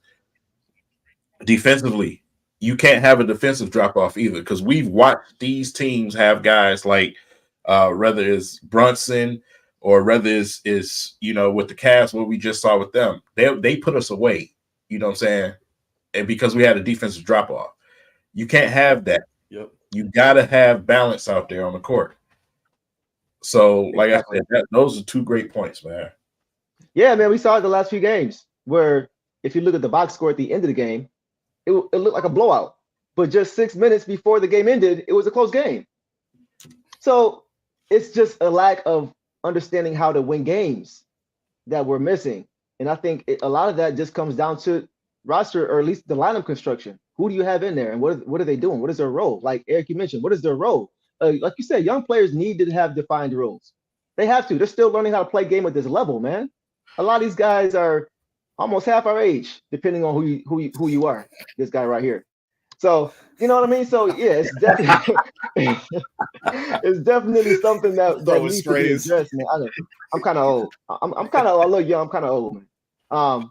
But yeah, that was a great point there. It definitely comes down to it's got to be defense. Like King, you mentioned, it's got to be defense, and it has to be roster lineup construction has to be right, man. And these guys need to know what their role is in moments like this. This is the first time on the NBA level in clutch play. You know what I'm saying? In possession basketball. This possession is so crucial. What are we going to do? So it takes time, but you need to put in position to be successful. Otherwise, it's not going to work. Yeah. Yeah. I wanted to ask all this too, man. Oh, go ahead. Finish your point, King. Now go with your question. It might be the same thing. This is a different point about Sasser. I wanted to ask about Sasser, but I wanted to get to your point first. That's me. I'm bad. My bad. Whatever. Go ahead. Money phone going. Right. Money phone gone.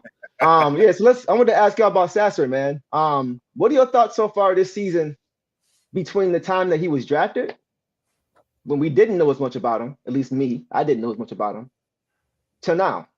Because you got to remember, that team he played for in college, Jarris Walker was the guy. You know, it wasn't him.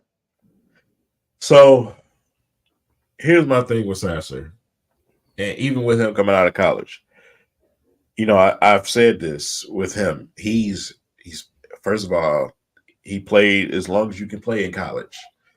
So obviously he was the most ready coming out in a draft. When Sasser's not absolutely stone cold on fire, it's almost to the point to where it's like I can't keep him on the court. Simply because of, like I said, we playing him in certain situations, trying to use him as a natural point guard with certain lineups. That ain't what he is. He's a muscle. He's a scorer. Right. You know what I'm saying? So, and then at the same time, like I said, some certain teams, big guards. So defensively, it's a drop off at times. They'll attack that. You know what I'm saying? So it's with him, it's situational basketball. That's where I'm at with Sasser. Okay. What you think, Eric? I like his skill set. I like the upside of Sasser, but you said the term earlier. He can't draft himself. And for me, while he's a good player and while he can bring value to this team, and again, I'm not even gonna knock the inconsistencies or how cold he's been. Like, he's a rookie. These guys are trying to learn. I'm not mad at that. But for me, the thing that bothers me is the fit. And to me, that's just been the question mark. Like, I remember going at this all off season last year about the draft where people were saying, oh, bring Scoot in. For what? Yeah, how many guards do you need? Like, that's the thing that bothers me about Sass. Like, he's a fantastic player, but for what especially with what his skill set is, he's a guy, not a natural point guard, not the best playmaker, can kind of come and go defensively. And like you said, when he's not hot, you can't keep him on the court because he's not making a whole lot of other plays outside of ISO basketball. So for me, like, I think Monty lied talking about he's the next best compliment next to Cade. No, he's not, bro. Not yet, at least. I haven't seen that. Yeah. Like, he's a good player. He got good upside. The fit is questioning with me, especially while Killian needs time and he's developing well. Ivy needs time. He's developing well. Even when Asar was drafted, everyone said he can use on-ball reps. I'm like, okay, that helps. But if you got Sasser in there too, it's hard for all of them to get that development in. So the fit is what's bothering me about him. It's not his skill set. It's not his game. It's just the fit of the roster, which was a problem to start with anyway. So that's kind of how I see it. No, I feel you on that, bro. And like, what we talk about all last season when it came to Cade Cunningham playing alongside of Jaden Ivey as far as size. Right. The smallest backcourt guy is 6'4". Even with Killian this year. Right. The smallest backcourt guy is 6'5". Right? Because Cade is 6'6", 6'7". If you put Sasser in that lineup, you're negating the size advantage you have with Cade. Right. You got a 6'7" guy and then a 6'1", 6'2" guy. I mean, that's not the smallest guard in the NBA, but it negates your size advantage off of, pick and rolls and screens and mismatch. You don't have that available to you, and you can't really play man straight up or switch as much on defense because of that. So, like, that's what will bother me is having him alongside of Cade. It's like you lose that advantage. That side offensively, it could be nice, right? Because we know that Cade is going to find you and he's going to set you up for success. But defensively is where I worry. How is that going to look? Here's my thing. Which makes it a situation for me because it's we all know someone's going. A lot of us think it's Killian. So you move Killian. Now you got two short guards because Monty Morris ain't the biggest guy either. And a lot of the fans, they act like Monty Morris was Lou Williams or somebody. Like Monty Morris was nice. You know what I'm saying? For the Wizards. But, bro, you got two small guards now. All of your size at guard is gone. Monty Williams is the factor for me. Because at the end of the day, we all know that it's about who Monty Williams wants on that court. And he said himself he likes bigger guards. Obviously, he realizes that it's a bigger guards league right now. You got to be able to defend bigger guards. So it's going to be interesting, man. When Monty comes back, it's going to be interesting to see what actually happens and how this unfolds with all these guards, man. Because at this point right now, I'll say you have to play for your time. And I kind of think that's why he was feeding that to us early, saying, I'm not giving out minutes. If you go out there and you do what Monty is asking you to do, you're on the court. I think that's where it's going to end up being. The only player that's not coming off the court is Cade. Right. Anybody else can sit on the bench. Yep. So it's going to be interesting to see what happens, man. When all of these guys are available, that's going to be something. Yeah. Sasser's hot start kind of made it confusing because coming into the season, for me at least, like you said, you brought up, I keep forgetting Monty Morris. I ain't going to hold you. Monty comes in, Ivy's here, Killian, K. Right, exactly. So I'm sitting there thinking, all right, Sasser's probably going to, be the next victory cigar. If they get a win or they're getting blown out, he'll come in and get the last 6 minutes. But he came out hot early and then played well and gelled with the team in preseason. Now he's all of a sudden forcing their hand saying, you might want to play me. So it's not going to be easy decision for Monty Williams to make because they got a lot of guards and they all need time right now. So I don't envy you the spot he's in right now. No cap. Yeah. I mean, I see what Marvin's saying. We were stocking up this roster to be able to make that deal, but it's like at some point you gotta look at what you have. Yeah, I mean, you could say that about the front court and the back court now. Stocking up the roster. You know what I mean? All these this log jam. We got them in the front court and the back. We got Wiseman. We have Bagley. We have Durham. We have Stewart. In the backcourt, we have, as you mentioned, Sasser. We got Cade. We got Ivy. We got Morris. We got all these different. It's like who is what? Who is what on this team? What is the role for everybody on this team? And at the end of the day, it's going to be about who Monty Williams wants. Yeah. End of the day. We know that Troy Weaver. Yes, he goes and he acquires the talent. We get it, right? We all know that wasn't a Troy Weaver hire. And like I said, when you brought that man here, I'm probably sure you made some promises to this man. Like I said, man, at the end of before the season started, all of us, right? There's no way Killian makes it to the season. That's what we all were thinking. And then training camp happens. You know what I'm saying? So that's all coach's will right there. Why he's even on the court, and then when he starts. That's Monty Williams. So, like I said, it's what coach wants. It's not, this situation. You know what? No, you're right. You're right. Because when you think about it, look how much money we had to offer him to accept the second time around. Because we offered him a hefty bag the first time around. And he said, no, I'm taking time off, for whatever reasons, personal reasons that he had to be all respected. They had to come with a different bag. A whole nother level of bag just to get him to say yes. So it's very plausible that he also, there were some things that he may have requested, or maybe there's some things that Troy threw in there to sweeten the deal to get him to say yes. And some of those things could be control. Like you mentioned, King, that this is how I want to run it. If I'm going to be here, I want to do it this way and I want to be left alone. You know what I'm saying? You never know. Because we've seen a coach, come in here like that. And Stan Van Gundy. He came in here and said, listen, I want this and I want that. You know what I'm saying? So that's the way it works, especially when it's a high-priced coach that's coveted around the league and that's you go and you throw the bag. Yeah, you come to this type of team, you threw the bag at him, it's in Monty's hand. You're right. That's a good call. It's a good call. I agree with you on that one. That's right.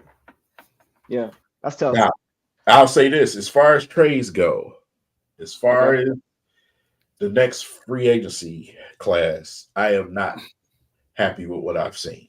I'll just say that it's scary. We got a ton of cap too. That's the messed up part. Would y'all have Anybody stand out to y'all? Yeah, go ahead. Real quick, before we get into this class now, what was y'all take on the idea of getting somebody last season or last offseason? Because everything I saw, everybody was on the same page. Everybody was talking about the same stuff. We can get Cam Johnson. It makes sense because of Monty. We can go after, I've heard Harrison Barnes, Kuzma, Jeremy Grant. We don't touch none of those guys. And everybody all of a sudden seemed cool with it for some reason. I don't know where that came from. So what was y'all take on the idea of possibly getting one of those guys and what they actually ended up doing? I definitely wanted Cam. Me personally, I was on that train fully. Okay. My understanding of, when we didn't get all those guys and everybody was cool with it, it was the Wemby sweepstakes. Like, nobody wanted to improve this team. You know what I'm saying? We wanted to lose, and we wanted to lose badly. So, seriously, man.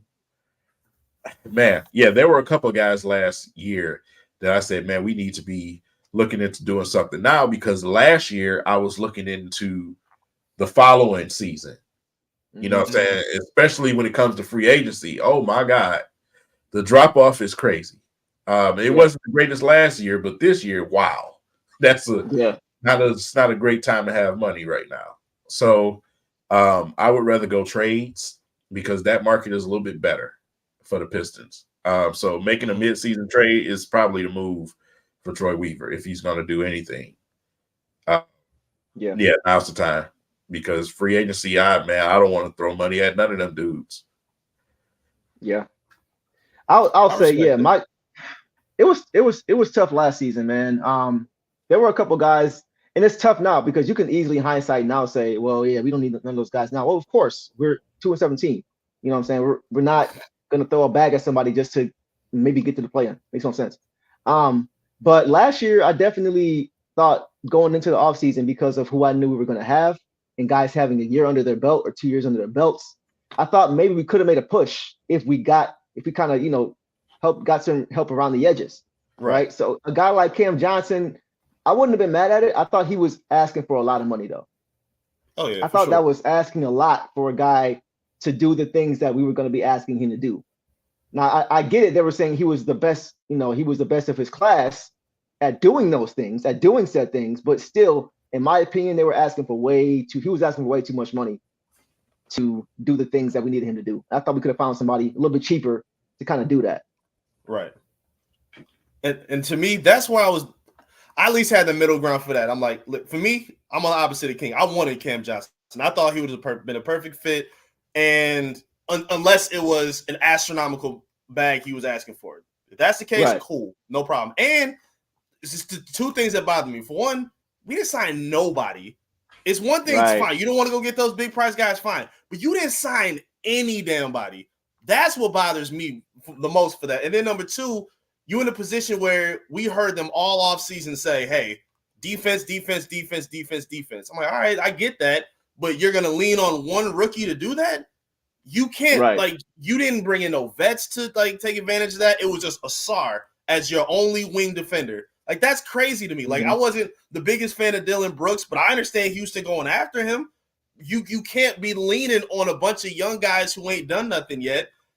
When you're when you tell the fan base, hey, we're trying to win now. Okay, prove it. Because this plan is not showing that you're trying to win now. You telling us one thing, but you're doing something else. And that's the only thing that confused me and made me mad about this past offseason. Yeah. Hold on, Ed, what you mean? We got Joe Harris. Oh, yeah, sorry, my bad. Yeah. Bruce Bowen 2.0 over here, Joe Harris. And I had to do it. I'm sorry, I had to do it. Everybody gassed him up on the timeline so much. But we got Joe. People put up highlights of Joe. What are we doing, man? Come on, man. Stop Joe Harris mixtape, 30 seconds long. Come on now. Our fans get excited about everything, bro. Any damn thing. Yeah. Hey, question. Okay, so what about this? What about these two guys? Shout out to Devin. OG and Pascal are on the radar. Which of those two guys, if either, would you be interested in? At this point, it's just veteran. So I'm going Pascal. Yep. And That's where I'm at too. I wouldn't be mad at either, honestly. Pascal gonna be more expensive, but OG, he gives you a lot of versatility at his position. So I ain't gonna lie, I'll be cool with either. Either one of them names will make me happy, especially in this roster. They both make a lot of sense. I'll be cool with either. Yeah. I like Pascal simply because he's a winner. Mm-hmm. We talked about JaVale McGee earlier as far as the championship pedigree, at least winning a championship. Pascal Siakam won a championship, against Golden State. We understand what happened in the situation. He still won a championship, and so I think that goes pretty far for this team because what we mentioned already, we're devoid of veterans. We got like one veteran who plays meaningful basketball on his team. So I think adding a guy like Pascal will help with that. I got a big thing when it comes to bringing veterans to a team. Lead by example by what you do is one thing. I like vocal veterans. Okay. And OG is not a guy that I can see being a vocal type of guy. You know what I'm saying? So it's like, for instance, we had Corey Joseph as one of our veterans, right? I was hoping you weren't gonna say that name. Who's listening to Corey Joseph, bro? Yeah. You know what I'm saying? Yeah. I mean, just because you was a role player on a winning team, bro, like it's like when it comes to veterans, I'm real picky with that, man. It's like I need at least if you haven't won, at least be a veteran that's done some things, like some real things in this league. Mm-hmm. So that's what I'm looking for to come in with these young dudes. A voice where when this person speaks, they listen. Haslam in Miami. Yeah, right. Exactly. Yeah, and it doesn't mean they have to necessarily be the leader of the team. Oh, right. But they just have to be able to steady the ship every now and then because they've been there before. Yep. You know what I mean? Yeah. Yeah. I think that's a good take. Yeah. Anything else y'all wanted to cover, man, before we get out of here? Shout out to everybody in the chat too. Appreciate all y'all questions and comments. What you got? I know you got something, Eric, man. What you got? What you got for us, bro? I've tempered all my expectations. I'm just gonna summarize whatever I did say at this point. I appreciate y'all letting me get on, man. But at this point, again, we all came in hoping for 30+ wins or whatnot. At this point, break the streak and be watchable. Stop. Like, we got to see at a certain point a direction. We got to see an idea of what Monty Williams wants. We got to see some internal development because we can talk about add this guy, bring this guy back. We're not going to get to where we want to see this team until we see Duren become what we think he's going to be. Cade is not a finished product yet. He still needs to be developed. He's fantastic, but he's not who he's going to be in 5 years from now. He still needs to be developed. Right. We need to see the internal development with this team so we can even lure in these free agents and these guys. Like, if we trade for somebody, like people say, oh, bring Lauri Markkanen. Markkanen ain't going to stay here if we bring him. Zach LaVine's not going to stay here if we bring him in. Like, these guys are going to be out as soon as we dip. So get the internal development right, get a direction right, establish an identity with this team, then hopefully we can find a direction. Because right now they ain't even got that at this point. Bro, you hit that on the head as far as establishing an identity. Establishing an identity. Like the other championship teams we've had here, we know what their identity was. Right. Defense, right? Yeah. So I'm not saying it has to be that level of defense. If it is, great, because I'm all for it. But who are we as a team? What do we hang our hat on? There's no answer to either question right now. You have zero identity whatsoever. Yes. That's all I want to see this year. Right. Now, listen, when somebody made this comparison earlier, and I hope it pans out to be right, but they brought up the Lions, right? And they didn't have a culture, no identity, anything. When Dan Campbell came in, they lost, and they lost badly. But then eventually they started to establish an identity and a culture, and they started to build that. You got a brand new coach, Monty, coming in here, and I think that's what he's trying to do with some of these young guys. We talk about the situation with Ivy. Man, I know for a fact Monty wants to get the best. He wants to pull the best out of Ivy. So he's putting him through the ringer right now. So like I said, I just want to see growth. We talked about it earlier, Deuce. If you lose, I want to see you lose with effort. It's the way that you lose. It look like we're building towards something. You know what I'm saying? If we lose because we're young and we can't close out, we haven't figured out how to close out a game, fine. But if we're losing because we just went out there and just played like crap the whole game, that's where I have a problem. Yes. And bro, that's right. The first game of the year is why I was so excited. I was so excited after the first game of the season against the Heat. It was a loss, and I was hyped because of how we lost. It wasn't just we lost by 1 point. You're watching that game. Right. It looks as if guys believe that they can do something this year because they came out the gate with that mentality. Let's go get this game. I saw a play where the play with Asar. He had 2 blocks on Jimmy Butler, first play of the game, right? And you see, okay, we have something going here. You see Cade bodying Jimmy Butler, getting a bucket on him and letting the ball bounce off his head. Like, yeah, we here. That's when I was excited seeing those kind of things. So it's like, okay, this team believes. Monty's got them believing, and they think they can do some things. After that, the level of belief and energy just kind of fell off a cliff. You know what I'm saying? So it's like it's the way they're losing these games, man. Not even the fact of not being in those situations and losing those games. Just the energy, just the effort, man. Just the dog. It's been lacking. So, like, I'm with you, Eric. Getting that first win, getting that monkey off your back, you know, you won't see that on the standings. You won't see L18. You'll see W1, and you can start over. You know what I'm saying? Just that alone can mentally get you in a better place. Yeah, these young guys, this team has definitely been humbled lately. You know what I'm saying? Because, like I said, whenever you have a team that's riding for each other, that believe in each other, they're going to become a really, really good team. You know what I'm saying? And like I said, that stretch, that drop off that we seen, that terrible stretch of games, those guys didn't look like they believed in each other or they were playing for each other. But for instance, these last 2 games, I seen a team where guys was out there playing for each other. You gave an example of what Cade was doing earlier, Deuce. And like I said, look, man, I believe in you. I'm going to give you the ball. You shoot the ball. You know what I'm saying? I'm going to put confidence in my teammates. I'm going to make the players around me better. That's what our Pistons teams was about. I'm not actually to be the 2004 Pistons. You will never be that. Not in this league. Right. But you can't play defense. Right. So go give effort. You know what I'm saying? Go out there and give effort on the defensive end. Stop just letting teams come in here run all over you. That's all I'm asking for. You know, we've seen games where we've made some shots. We still lose these games because we can't stop the other team. Mm-hmm. I need it on both sides of the ball. I need the effort. I need the energy. I need y'all to run. Y'all young. Run some of these old-ass teams out the gym. You know what I'm saying? Give it everything you got. Seriously, man, because I just need to see that, man. So, like I said, over these next couple of games, I hope, you know, when we go against Memphis, man, I hope this is the game that breaks the streak. I hope so, because we need that, man. And for the last 2 games, they played well enough, and they deserve that. So I hope they get that.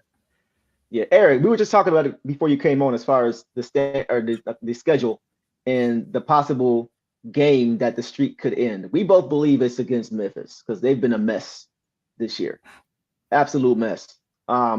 When do you think? And if you need, I could put it back on the screen.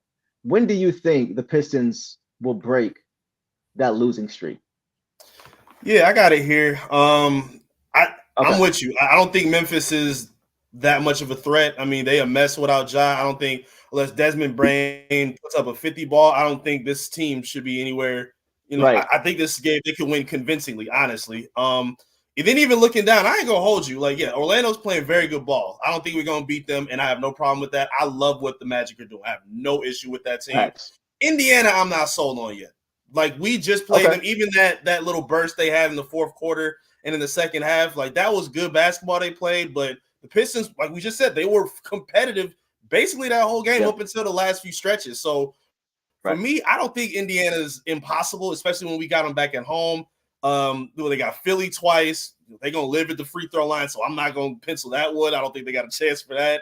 But to me, even Atlanta, I think it's possible. Utah, when they play them later in December, they can get on a roll and surprise some teams, man. Again, I think Bogey is going to help a lot more. I don't think Bogey's not going to make them a contender, but he'll make them competitive, and they're going to break this streak and look a lot better than they have been. And at this point, That's all I want. Like that's where my standard and my hopes are right now. So I think they can get a few wins out this month for real.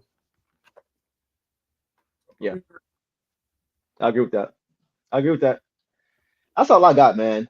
I got my venting out for this week for the Pistons. Feel better now? And I feel better. How about y'all? Yeah, I feel better. I feel a little bit better. I feel better. How y'all feeling? How y'all feeling in the comments? Man, let us know. Good there. I'm definitely feeling better, man, because like I said, it got to the point to where, I had to take a few games off as far as dropping video reviews and everything, because I'm like, I can't get on here and keep it's just like what Eric said. I can't keep saying the same thing. It's impossible. Bro. Yeah. Give me something here.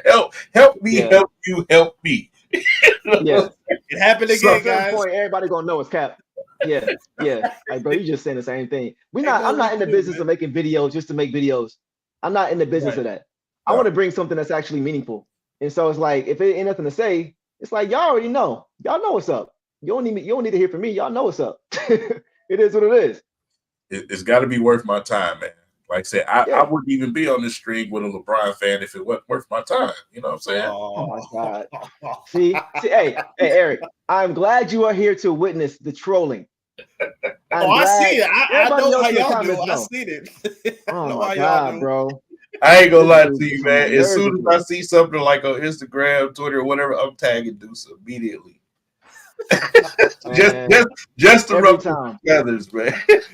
And he be coming up with the most like ridiculous comparisons. Like, man, it rained in Ohio yesterday. See, that's why LeBron ain't the greatest. Like, what are you talking about? What's nothing to do with Jordan would have brought a sunshine.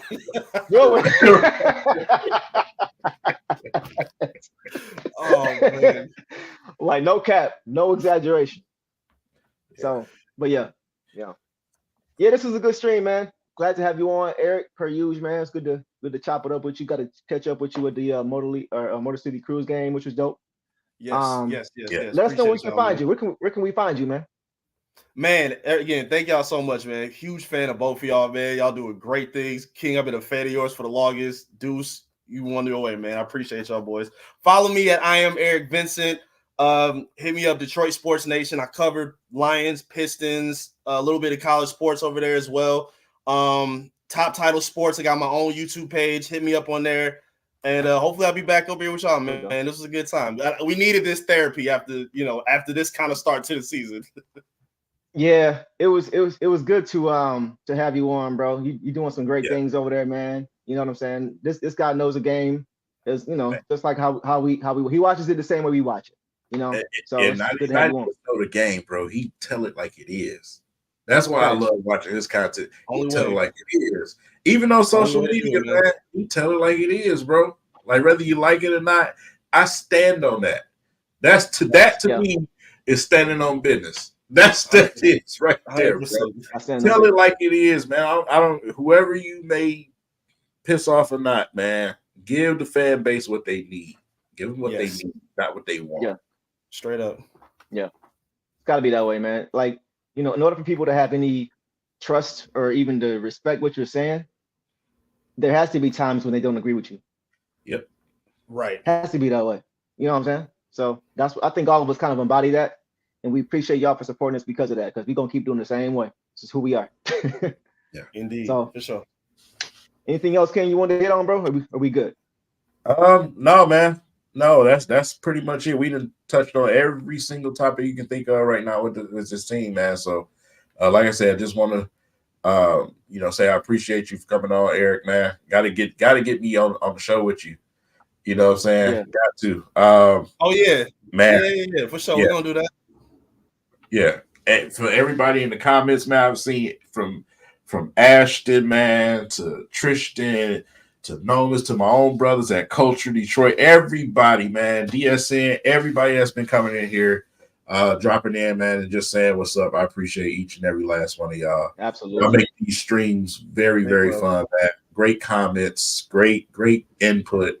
I just love it, man. Good vibes. Yeah, for sure. Yeah. For sure.